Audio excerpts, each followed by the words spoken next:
healthcare coverage as a benefit. Smaller employers, very different story all over the lot. And again, the smallest employers are exempt from this. But even employers of 80 people, whether or not they offer coverage or whether or not they just offer it to the subscriber or employee, or whether they offer it to dependents at the employee's cost, it's just all over the lot. So it will be more similar with this act. I don't think there's any point in talking about 2018 or 2020 at this point. We need to be focused on 2014. But there are changes throughout the decade, and one that a lot of people have their eye on is in 2018. If the plan is too rich, employers might pay extra.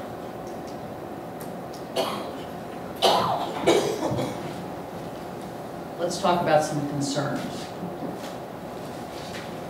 Concerns are that premiums increase because we're going to cover maternity. We've got a different rating scheme. The rating scheme is older people can't pay more than 3 times what younger people pay.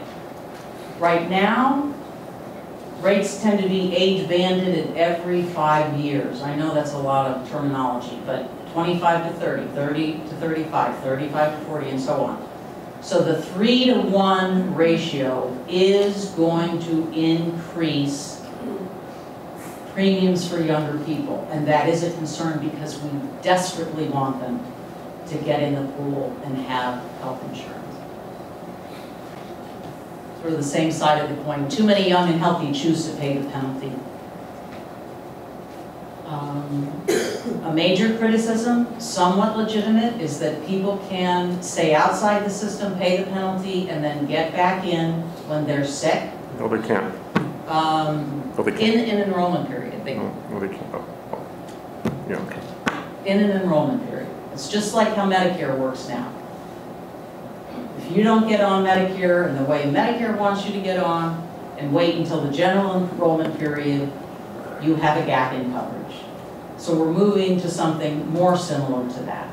And Medicare, too, doesn't recognize any pre-existing conditions. Same concern on the part of businesses, that they choose to pay the penalty.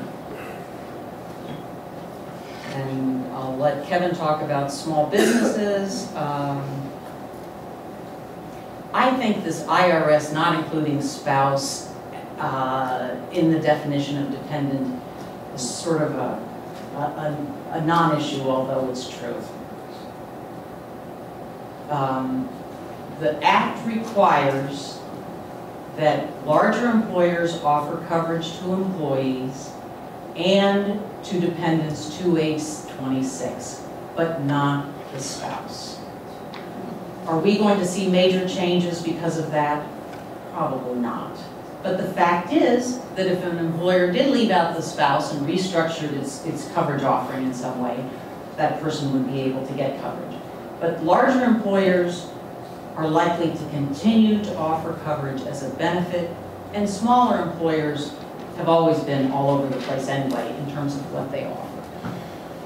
Excuse me, a question about open enrollment. If a person moves from one state to another and the open enrollment period has passed, is there a mechanism for dealing with that? Yes, yes.